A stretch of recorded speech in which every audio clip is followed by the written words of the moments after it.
아멘. 오늘은 예배와 회중에 대해서 우리가 살펴보도록 하겠습니다. 사실 우리가 어떻게 하면은 하나님 앞에 예배를 온전히 드릴 수 있을까? 이 예배를 통해서 하나님과 교통할 수 있을까? 예배는 어떤 면에서 보면 구원받은 성도들의 전부일 수도 있습니다. 우리가 이제 이 예배라는 이 자체가 시간 안에서 드려지고 공간 안에서 드려지고, 그 다음에 예배라는 이 자체 안에 우리라는 존재가 있는데 다 보여지죠. 시간은 흘러가고 있고 공간이라는 장소도 있고 우리 자신도 있지만 딱 하나, 예배를 받으시는 우리 하나님은 보이지 아니하십니다. 그렇기 때문에 이 예배가 하나님의 영으로 말미암지 않는다면은 참 우리가 이 자신이 하나님 앞에 예배하는 이 자체가 내가 지금 하나님께 예배를 바르게 하고 있는가, 굉장히 어려운 부분입니다. 그는 이제 본인에게 있는 주의 영이 그를 어떻게 예배에 참여하게 하고 또 예배하게 하는가는 여러분들이 은혜를 받으면 받을수록 그 예배 가운데 함께하는 것들이 달라지게 됩니다. 오늘 오전에 우리가 이제 그 잠시 동안 베풀어 주신 은혜이지만은 지금은 우리에게는 은혜가 그냥 끊임없이 공급되고 있고, 그래서 은혜를 받자 히브리서에 기록된 말씀처럼 은혜를 받자라고 했을 때에 은혜를 받는 방편에 정말 좋은 것이 바로 예배입니다. 왜냐하면 이 예배가 하나님과 교통하는 것이기 때문에, 예수 그리스도의 구속의 피를 통하여 가지고 하나님과 교통하는 것입니다. 이 예배는 그림자예요. 우리가 지금 드리는 이 예배는 그림자이고, 이 예배의 실제는 요한계시록에 기록되어 있습니다. 요한계시록은 천상의 예배예요. 천상의 예배의 그림자가 지상의 예배인 것입니다. 근데 이제 우리는 이 지상의 예배 속에서 천상의 예배로 들어가게 되면 요한계시록을 읽어보게 되면은 그 요한계시록에서 어린 양의 피로 말미암아 구속함을 얻은 성도들이 24장로들로도 언급되고, 또 거기에 본 스랍들이 나오게 되고 어린 양의 피를 찬송하리로다 라고 하면서 그게 바로 예배예요. 지금은 이게 그림자인 것입니다. 근데 그림자를 통해서도 주님은 우리에게 은혜를 베풀어 주시는 것은 주의 영이 예배 중에 함께하는 것이고 또한 우리를 이끌어 가시기 때문입니다. 신명기 이 말씀은 어떤 말씀이냐면은 시내산에서 이스라엘 백성들이 애굽 땅에 나와서 홍해를 건너고 약속의 땅을 향하여 가다가 시내 광야에 머무르게 됩니다. 이때 이 시내산에 여호와 하나님이 임재하셔요. 여호와 하나님이 임재하고, 여호와 하나님이 임재한 그 자리에 산 위에서는 여호와 하나님이 계시고 산 아래에는 이스라엘 백성들이 있습니다. 이 시내산 사건이 지금 하나님이 임재한 사건하고 회중이 모여있는 이스라엘 백성들이 모여있는 이것이 바로 예배고, 신명기 33장에서는 모압 평지에 이르러서 이제 약속의 땅을 앞에 두고 이스라엘 백성들이 또 모여있는 거예요. 이들은 누구입니까? 광야 세대예요. 애굽에서 태어난 세대가 아니고 광야에서 태어난 세대이기 때문에 이들은 시내산에서의 이 예배를 알지를 못합니다. 그냥 계속 걸어왔기 때문에 이 예배를 알지 못하고 38년 동안 걸어오는 이스라엘 백성들이 시내산에 머물고 시내산에서 1년 동안 머물고 난 다음에 그 다음에 그들이 광야의 길을 다시 돌아가게 됩니다. 38년 이상을 이렇게 걸어가면서 거기에서 이제 광야 세대입니다. 광야에서 태어난 세대들은 아직 한 번도 온 회중이 모여 있는 적이 없었어요. 은혜는 많이 체험했죠. 광야의 길을 걸으면서 수없이 많은 은혜를 체험을 했는데, 지금 모압 평지에서 약속의 땅을 앞에 두고 이들이 다 함께 모였습니다.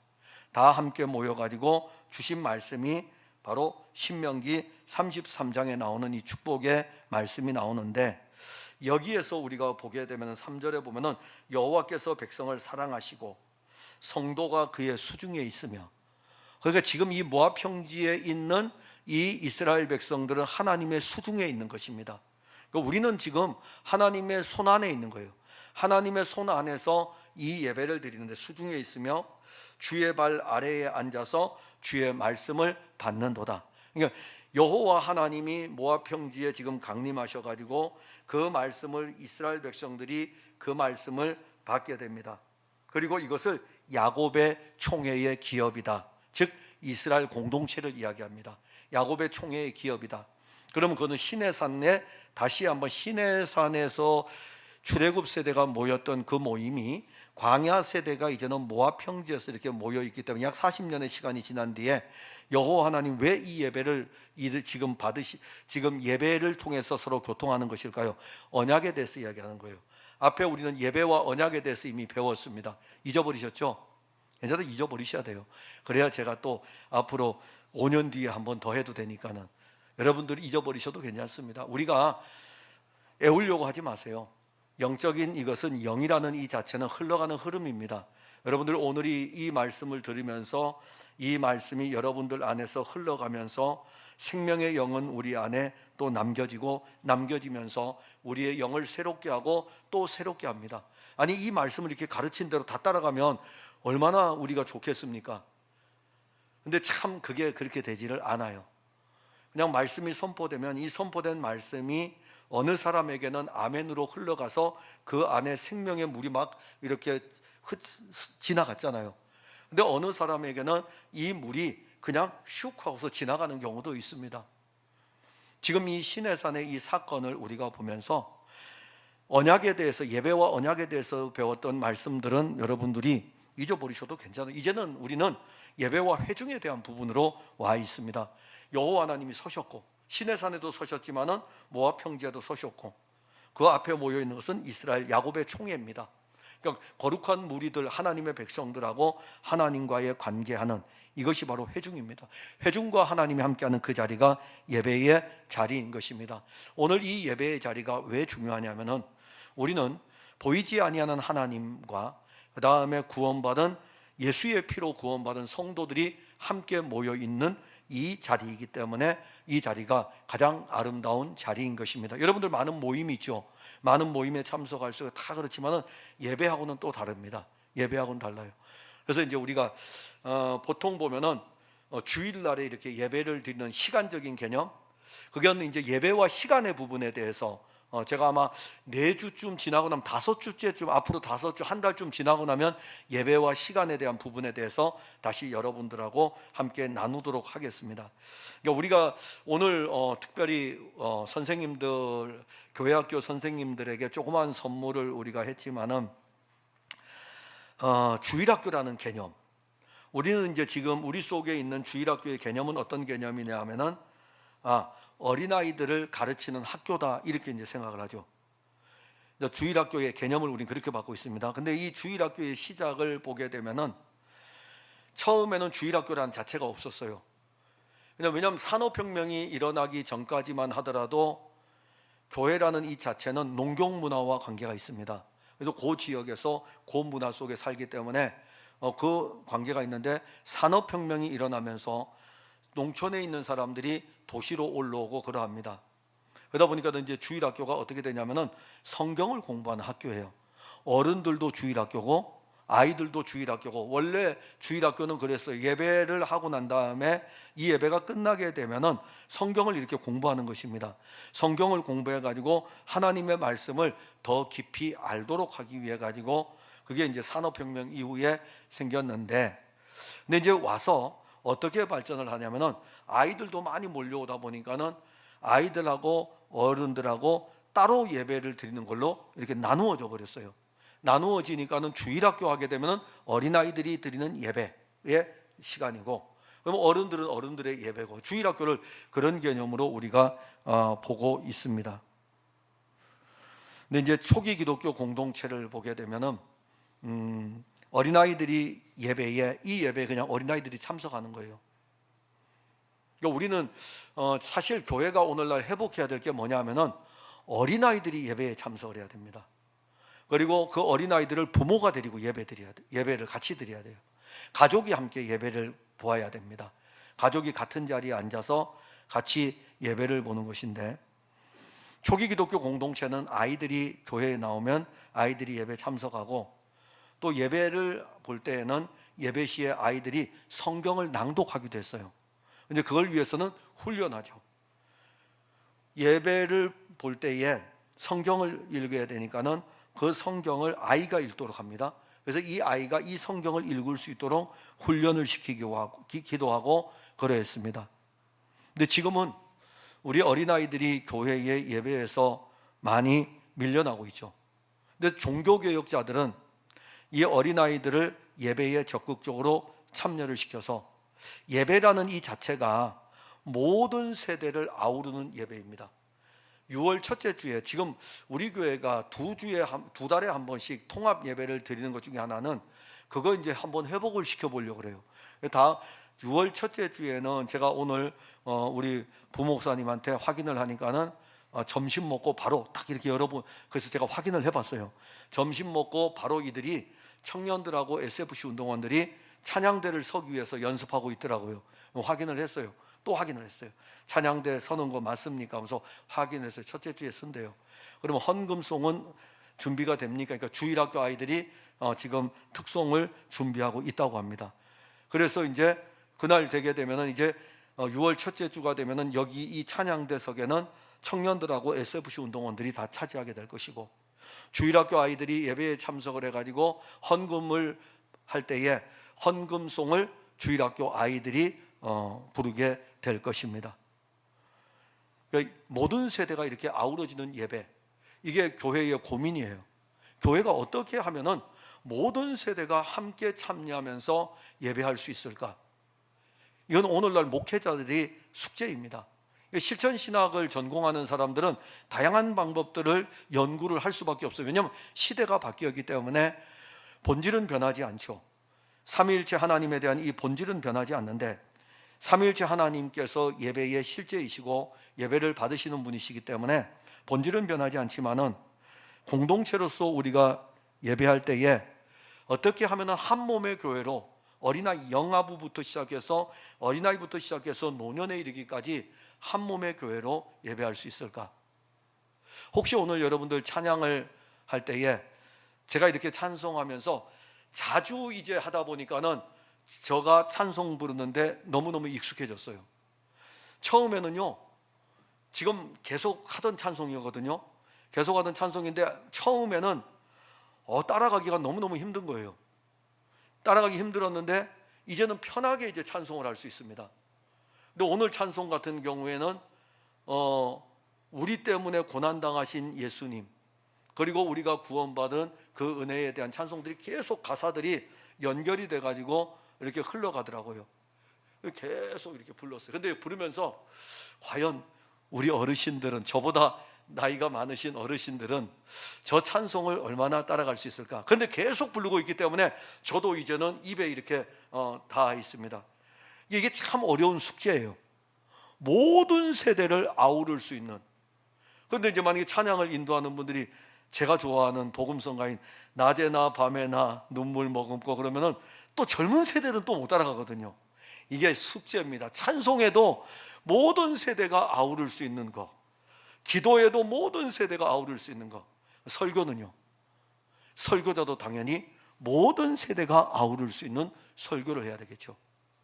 그런데 초기 기독교 공동체는 모든 세대가 아우르는 예배가 되었습니다. 그것도 사도들이 설교를 할 때에, 사도들이 설교를 하고 사도들에 의해서 교회 지도자들이 세워졌을 때에 모든 세대가 아우르는 예배입니다. 왜 그러냐면은 회중이라는 것입니다.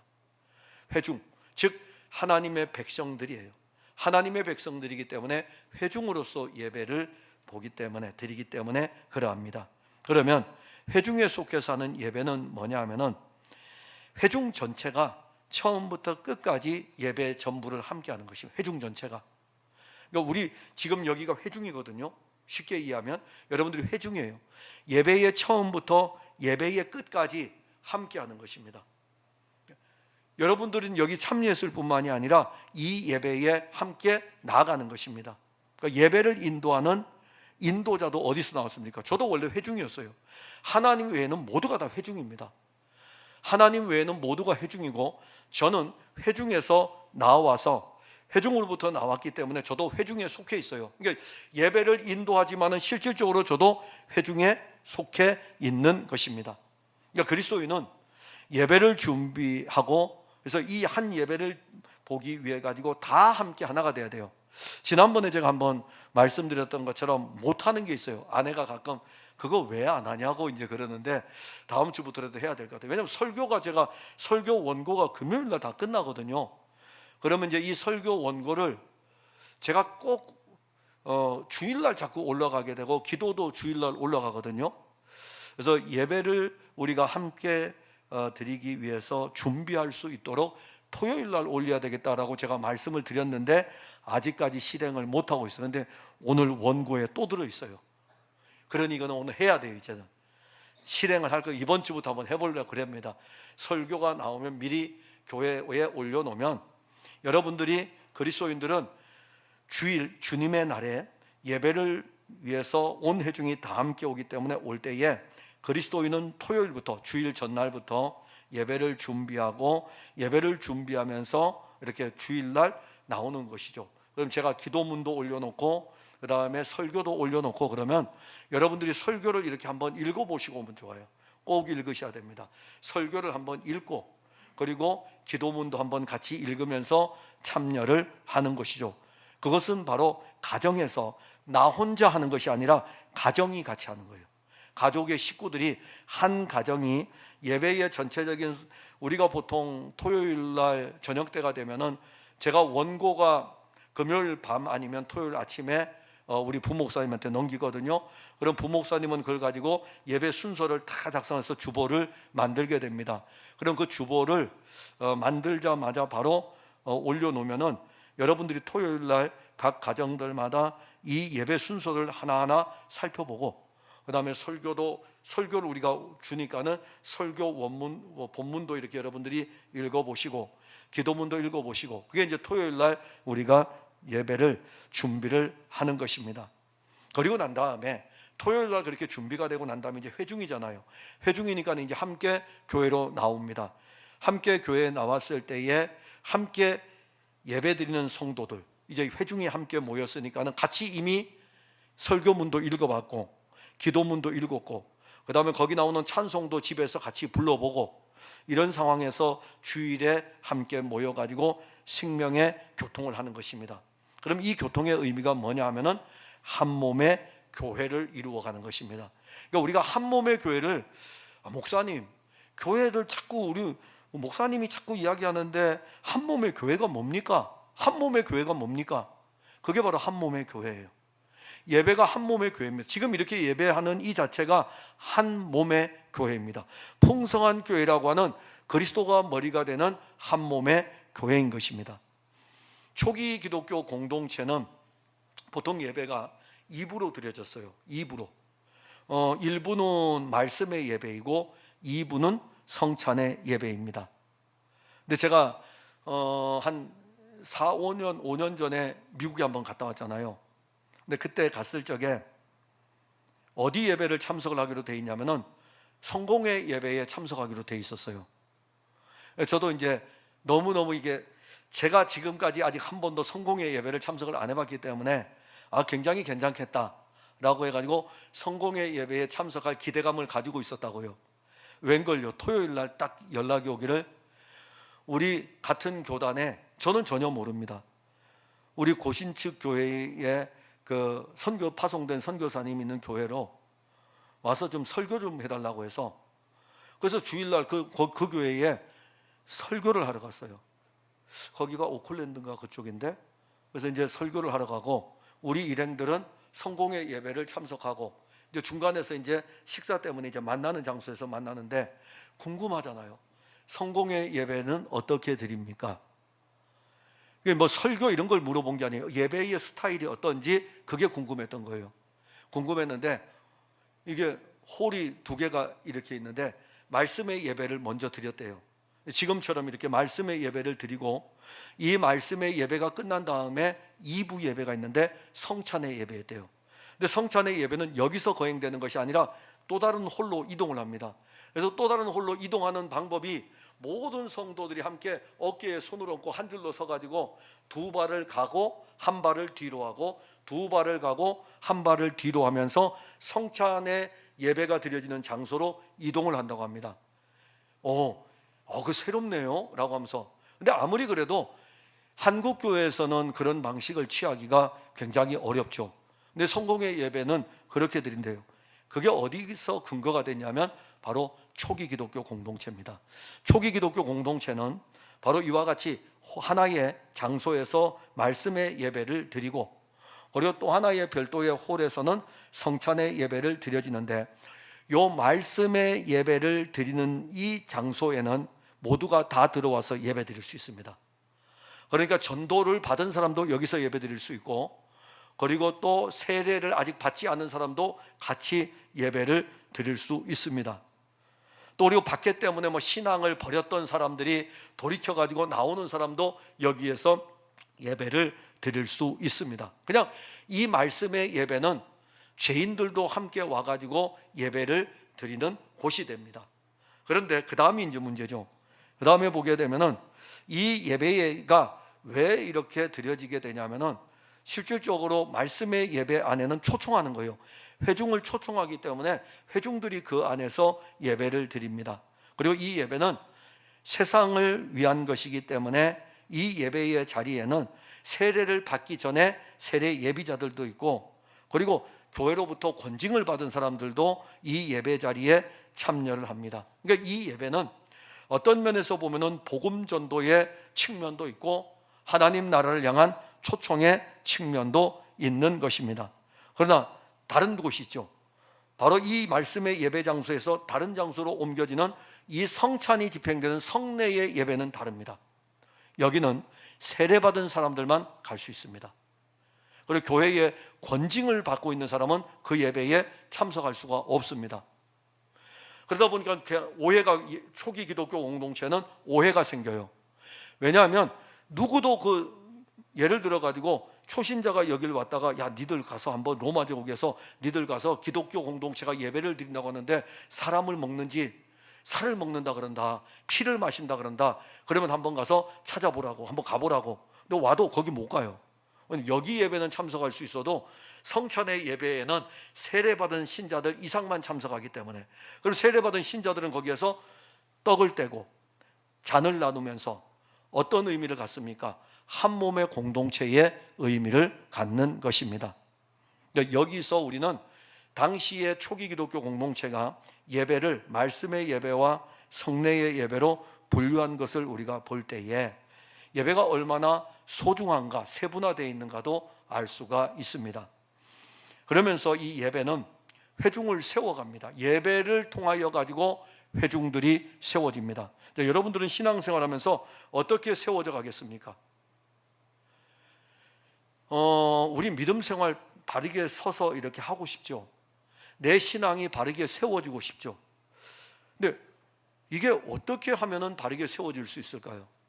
제가 요즘은 새벽에 기도를 마치면은, 새벽 기도를 마치고 나면은 요 앞에 야트막한 구봉산에 산을 1시간 20분 이렇게 산을 타고 이렇게 내려옵니다. 짧은 시간이에요. 그러나 그 시간을 안 하면 운동을 할 수 없기 때문에. 근데 구봉산 딱 꼭대기에 올라갔더니 거기에 그래도 그 높이도요 정상이 몇 메타라고 써 있더라고요. 몇 메타일 것 같아요? 구봉산 높이가 102m인가 그래요. 제가 102m를 보면서 혼자서 웃었어요. 그래도 그 야트막한 봉우리일지라도 정상이라는 것이 있구나. 102m. 그래서 이제 102m라고 써 있는데 처음에는 그쪽으로 이렇게 갔다 오는데, 아이고, 새벽 기도를, 우리 새벽 예배 나오는 다른 교인이 그분이랑 분명히 우리 서로 마스크를 썼지만 그분인 거예요.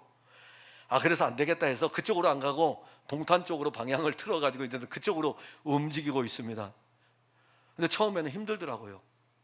제 몸을 세워가는 게 힘들었어요. 다리를 점점점 이렇게 세워가야 되는데 언덕을 이게 경사진대를 올라가는 것을 계속 하다 보니까는 처음에는 너무 숨이 가쁘고 힘들었습니다. 근데 지금은 야트막한 경사가 있을 때는 한 100여 메타는 런닝을 해가지고 뛰어 올라갑니다. 자꾸 세워가는 거죠. 제 몸을 세워가는 거예요. 제 육신의 몸을. 그러면 영적인 상태는 어떻게 세워가겠습니까? 육신은 제가 그렇게 하면서 결단하면서 나아가는데 영적인 것은 어떻게 세워가겠습니까? 여러분들이 영적인 상태를 세워갈 수 있는 유일한 방법은 예배입니다. 다른 것에서는 세워갈 수가 없어요.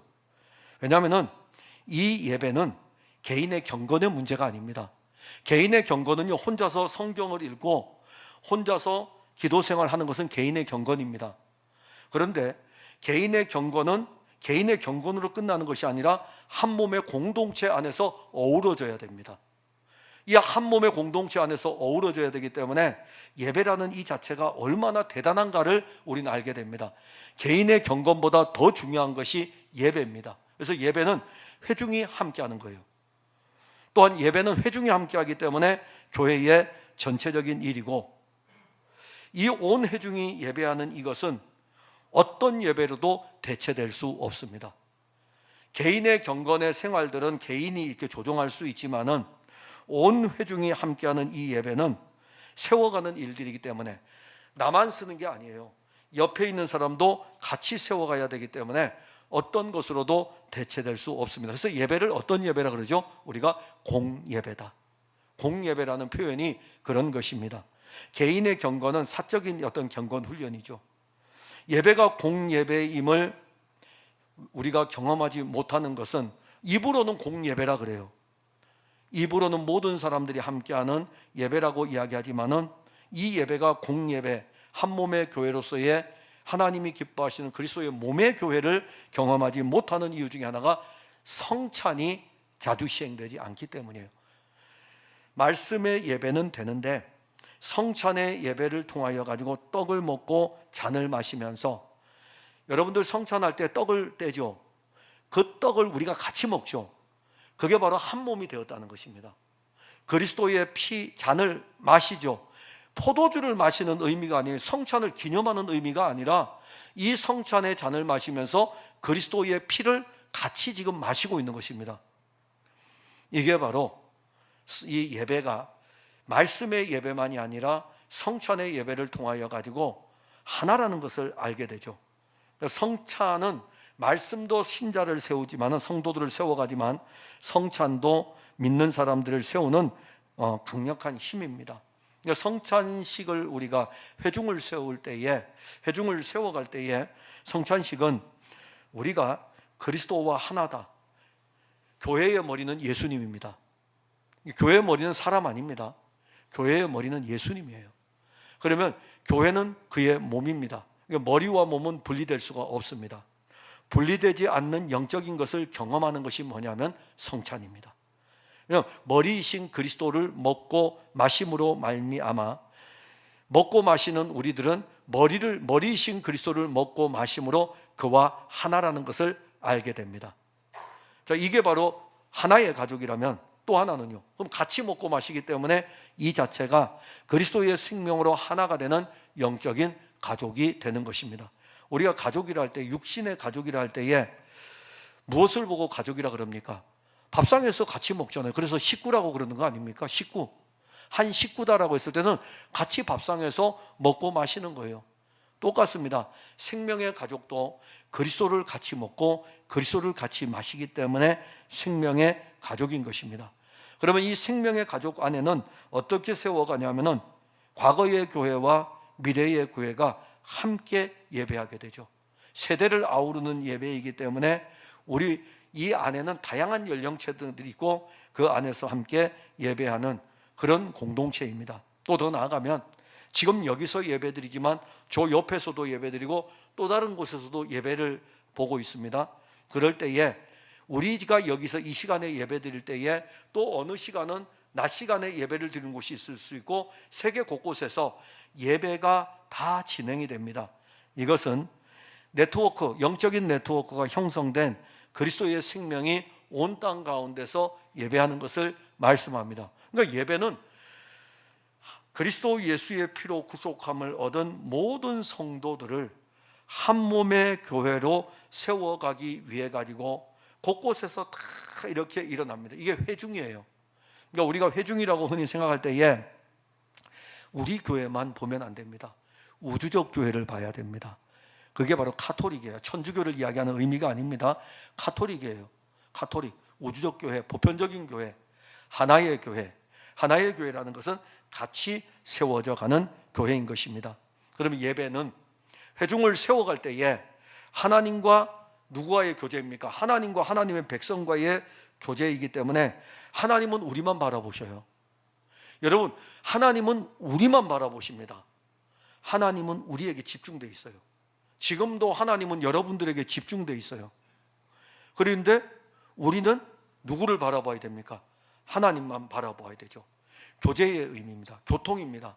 그래서 요한 1서 1장에 보게 되면은 태초부터 있던 생명에 관한 말씀이라. 이 생명은 영원한 말씀이고 이 영원한 생명과 우리가 교제를 하고 있다. 사귐이 있다. 그를 보았고 그를 만졌고 그와 사귐이 있다. 근데 요한 1서를 쓸 때가 AD 90년이었거든요. 90년경이거든요. 그러면 그때는 이미 예수님 승천해서 하늘로 올라가신 상태였어요. 그런데 요한 1서를 쓰면서 태초부터 있던 생명의 말씀에 관하여는 이렇게 말씀하면서 영원전부터 있었던 이 생명이 육신을 입고 왔고 육신을 입고 온 이 예수는 영원한 생명이었고 이 영원한 생명을 우리가 만졌고 우리가 보았고 그리고 그와 사귐이 있고 그와 교제가 있고 예배예요. 예배가 우리는 영원한 생명과의 교제이며 예배를 통해서 하나님만 바라보는 것입니다. 그럼 예배는 성공이냐 실패냐 이런 측면이 아니에요. 흔히 우리가 이제 목회자들 입장에서는 여러분 예배가 성공해야 됩니다. 예배를 제대로 안 드리면은 여러분들 신앙은 잘할 수 없습니다. 한 면에서는 맞고 한 면에서는 틀리죠. 그런데 목회자의 입장에서는 성도들이 예배를 잘 드리도록 하기 위해서 그런 언어를 사용할 수는 있겠죠. 그러나 원래 회중의 이 예배는 하나님과의 교통 안에서 진행이 되는 것입니다. 하나님은 항상 보셔요. 근데 우리 자신들은요, 예배할 때에 하나님은 우리를 예배를 통해서 세워가기를 원하시는데 하나님과의 관계 속에서 우리가 연약할 수 있고 넘어질 수 있는 모습들이 있죠. 그런데 예배는 그런 연약 속에서도 우리를 세워가는 것이 예배인 것입니다. 예배 시간에 졸 수 있어요. 예배 시간에 딴 생각할 수 있어요. 근데 그것은 우리가 어떤 신체적인 약함으로 인하여 가지고 그런 일들이 일어나게 되겠죠. 예배와 체험에 대해서 아마 마지막 중 가게 되면 예배와 체험이 나오는데 예배와 체험에서 이런 부분이 있습니다. 어떤 부분이냐면은 예배에 하나님의 은혜를 체험을 하려면 전날부터 준비가 되어져야 된다. 시간적인 개념으로 접근을 했어요. 예를 들어서 근데 그거는 이제 우리 젊은 친구들 있을 건데 요즘도 우리 좀 나이가 든 사람도 해당이 될 수가 있습니다. 토요일 날까지 얼마나 바쁘게 분주하게 지내는지 주일이 됐을 적에 예배를 드릴 때에 너무너무 육신이 감당하지 못해 피곤해 가지고 주무실 수도 있고 졸 수도 있고 그런 부분을 언급을 해요. 그래서 예배라는 이 자체는 체험적인 측면에서 예배 중에 은혜를 체험하려면은 그런 부분들이 다 정리가 사실 돼야 됩니다. 그렇지 않고는 우리는 끊임없이 예배를 통해서 하나님과 교제하는 이 체험을 할 수가 없게 되죠. 하나님은 끊임없이 보고 있어요. 지금도 보고 있고.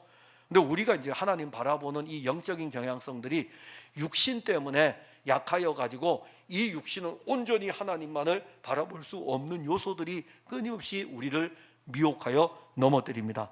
그런가 하면 예배는 하나님과의 관계뿐만이 아니라 서로를 향해 있습니다. 지금 여러분들 여기 같이 예배를 볼 때에 예배를 드릴 때에 서로가 같이 이렇게 있어요. 서로 예배를 통해 가지고 서로 세워가는 것입니다. 예배를 통해서 저도 그렇고 여러분들도 그렇고 앞에 찬양을 예배 전에 찬양을 인도했던 분들도 그렇고 모두가 다 서로를 세워가기 위해서 예배를 드리고 있는 것입니다. 그러니까 예배 이 자체가 이렇게 중요합니다. 한 몸의 교회로 세워갈 때에 그리스도를 모퉁이 돌로 합니다. 그리스도를 모퉁이 돌로 해가지고 유대인과 이방인이 하나로 이렇게 세워져 가는 것이 교회입니다. 하나의 교회로 세워지는데 유대인도 이방인과 연결이 됩니다.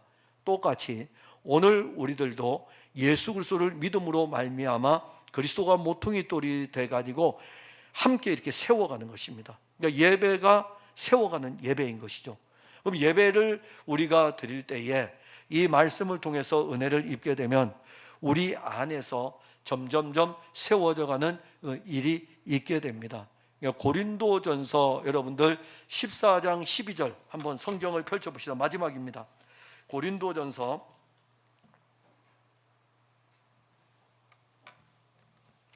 14장 12절을 한번 같이 읽겠습니다. 고린도전서 14장 12절입니다.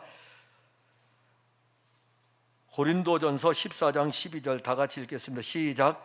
그러므로 너희도 영적인 것을 사모하는 자인즉 교회의 덕을 세우기 위하여 그것이 풍성하기를 구하라. 우리말 성경에는 덕이라는 단어가 사실 들어가 있는데 원문에는 없습니다. 그럼 빼면은 교회를 세우기 위하여, 교회를 세우기 위해서 영적인 것을 사모한다. 영적인 것을 사모하는데 고린도전서 14장이 은사에 대한 부분입니다. 어떤 은사든지 간에 교회를 세우는 일이고, 어떤 은사든지 간에 하나님이 주신 은사이고 하나님의 선물이고, 그 은사를 우리가 가지고 있다면 고린도 교회 하나를 세워가기 위해서 은사를 준 것입니다. 그와 같이 오늘 우리들이 하나님으로부터 다양한 은사들을 가질 수 있고, 이 믿음을, 한 믿음을 가지고 갈 때에 왜 우리가 이 믿음을 가지고 가냐면은 교회를 세우기 위해서입니다. 한 몸의 교회를 세우는 것입니다. 그리고 교회는 머리가 그리스도입니다. 그러니까 교회에 대한 이런 일반적인 우리가 생각할 때 세상 사람들은 그러잖아요. 교회가 왜 이래? 교회가 이런 부분. 우리는 그것을 받으면서 교회 공동체 안에서는 세상이 그렇게 이야기를 해도 교회를 세우시는 분은 세상이 아니에요. 세상이 교회를 세우는 게 아닙니다. 그리스도께서 그 생명으로 교회를 세워가는데 바로 여러분들과 함께 예배를 통하여 가지고 그리스도의 몸인 교회를 세워가는 것입니다. 그러니까 오늘 여러분들이 이렇게 예배에 앉아있는 이 자체, 예배를 드리고 있는 이 자체가 교회를 세워가는 한 방편인 것입니다. 그러면 우리는 모든 성도들은 내가 어떻게 하면 이 풍성한 교회를 세워갈 수 있지? 그리스도의 몸인 교회를 세워갈 수 있지? 예배입니다. 예배예요. 그 다음에 이제 별도로 해야 되는 것은 경건에 대한 이 부분은 본인들이 성경을 읽는 것과 본인들이 기도하는 것은 경건을 본인들이 점점점 풍성하게 누리는 거죠. 그러면 풍성하게 누리는 것이 혼자서 세워가는 것이 아니라 공동체인 한 몸의 교회를 세워가는 것입니다.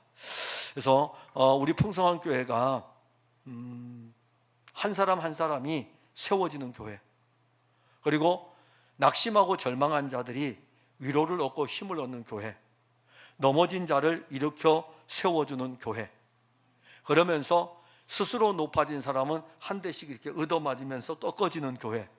오직 높아지는 것은 그리스도만이 높아지고 함께 연합하여 가지고 한 몸의 교회로 세워져가는 이런 교회가 되고, 그리고 우리 교회가 소문이 날 때에도 한 몸의 교회로 세워지는 교회로 주변에 소문이 나는 그런 교회, 바로 여러분들인 것입니다. 기도하겠습니다. 하나님 은혜를 감사합니다. 오늘 우리는 예배와 회중에 대해서 살펴보았습니다. 개인의 경건 훈련이 중요하죠. 그런데 이 한 몸의 교회는 참 우리에게 그리스도의 몸된 교회를 세워가는 이 일에 굉장히 유익합니다. 사탄은 한 몸의 교회를 세워가는 이 일을 회방하려고 달려듭니다. 특히 예배 가운데서 회중들은 세워질 수 있고, 예배를 통하여 가지고 한 몸의 교회의 모든 것이 보여지게 되는데, 사탄은 이 예배를 회방을 합니다. 이 예배를 회방을 해가지고 한 몸의 교회에서 이탈되도록 만들고, 한 몸의 교회가 세워지지 못하도록 우리 자신들을 드러내도록 합니다. 예배를 통해서 우리가 분명히 알게 되는 것은 삼위일체 하나님만이 예배를 받으시는 분이시고, 그리고 이 예배 가운데 우리를 바라보시는 분이시고, 또한 우리는 이 예배에 참여하면서 우리도 모르는 사이에 이 예배가 은혜 가운데서 우리도 세워져 가는 것을 발견하게 됩니다.